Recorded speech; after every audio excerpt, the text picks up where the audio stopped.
Ketika anak-anak seharusnya bermain dan belajar mengenal dunia, di Jerman Nazi mereka justru diajarkan cara membunuh. Bayangkan seorang anak berusia 10 tahun. Ia mengenakan seragam militer, mengangkat tangan memberi hormat sambil berteriak, "Heil Hitler!" dengan penuh semangat.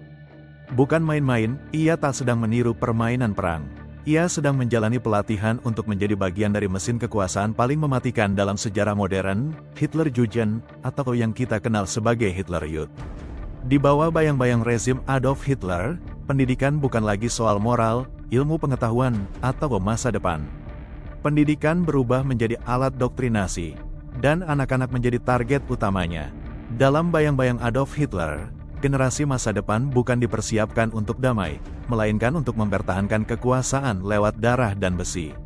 Inilah kisah kelam Hitlerjugend, ketika anak-anak Jerman dikorbankan demi ambisi gila seorang diktator. Sejak naiknya Hitler ke tampuk kekuasaan pada tahun 1933, seluruh sistem pendidikan di Jerman dirombak habis-habisan.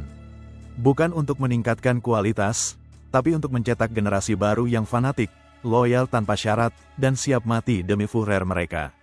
Hitler percaya bahwa untuk menciptakan Reich ketiga yang abadi, ia harus mulai dari akar, dari anak-anak. Setiap pelajaran di sekolah dipenuhi dengan propaganda. Matematika diajarkan dengan soal-soal seperti, jika satu pesawat Jerman mengebom 5 kota Yahudi dalam sehari, berapa banyak yang dibombardir dalam seminggu? Pelajaran sejarah dimodifikasi untuk mengagungkan Jerman dan menciptakan kebencian terhadap musuh-musuh rasial, khususnya Yahudi. Bahkan olahraga pun dirancang untuk membentuk tubuh anak-anak agar siap tempur di masa depan. Pada usia 10 tahun, anak laki-laki wajib bergabung dengan Deutsches Junge Volk, dan di usia 14, mereka otomatis masuk Hitlerjugend. Apa yang mereka pelajari di sana? Latihan militer dasar, menembak, menyusun strategi tempur, navigasi, penguatan ideologi Nazi, superioritas ras Arya, antisemitisme, dan pengorbanan untuk negara. Cuci otak, anak-anak diajarkan bahwa mati untuk Hitler adalah kehormatan tertinggi.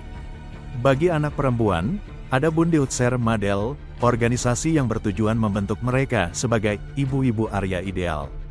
Mereka diajarkan tentang ras murni, peran sebagai pelahir generasi baru Nazi, dan pentingnya taat pada suami dan negara.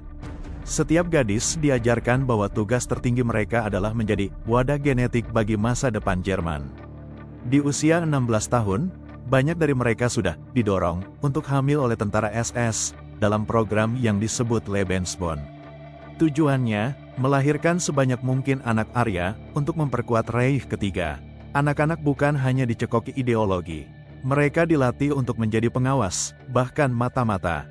Anak-anak diajarkan untuk melaporkan orang tua mereka sendiri jika menunjukkan sikap anti-Nazi. Ketika Perang Dunia II meletus, banyak anak-anak Hitler ini yang langsung diterjunkan ke garis depan. Beberapa bahkan belum genap berusia 16 tahun. Mereka bertempur di hutan, di parit, dan di reruntuhan kota, melawan tentara sekutu yang jauh lebih berpengalaman. Banyak dari mereka mati dengan cepat. Tapi itu tidak menghentikan Nazi untuk terus mengirim lebih banyak anak-anak ke kematian. Pada tahun 1945, ketika Berlin hampir jatuh, pasukan terakhir yang mempertahankan kota adalah kombinasi dari pria tua dan anak-anak. Mereka bertarung sampai titik darah penghabisan, karena mereka telah diajarkan bahwa menyerah adalah aib, dan kematian adalah kehormatan. Banyak dari mereka meninggal dengan tersenyum, karena percaya bahwa mereka mati sebagai pahlawan untuk Führer tercinta.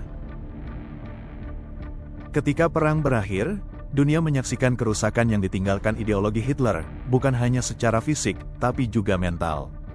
Generasi anak-anak yang dibesarkan dalam kebencian dan doktrin ekstrim mengalami trauma mendalam. Banyak dari mereka tidak bisa kembali ke kehidupan normal.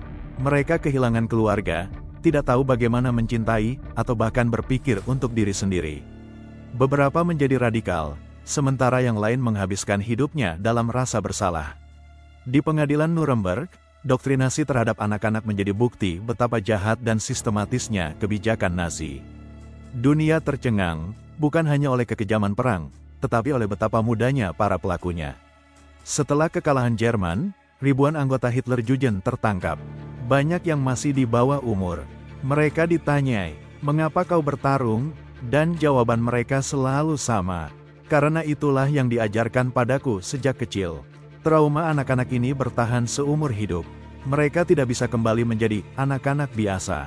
Dunia tidak memaafkan mereka, tapi mereka pun korban dari sistem yang sangat kejam. Beberapa mengalami gangguan jiwa, rasa bersalah mendalam, atau radikalisasi lanjutan. Banyak dari mereka tidak pernah benar-benar memahami betapa mereka telah dimanfaatkan dan dihancurkan secara mental sejak usia dini. Apa yang bisa kita pelajari dari kisah ini? Bahwa anak-anak adalah cermin masa depan sebuah bangsa.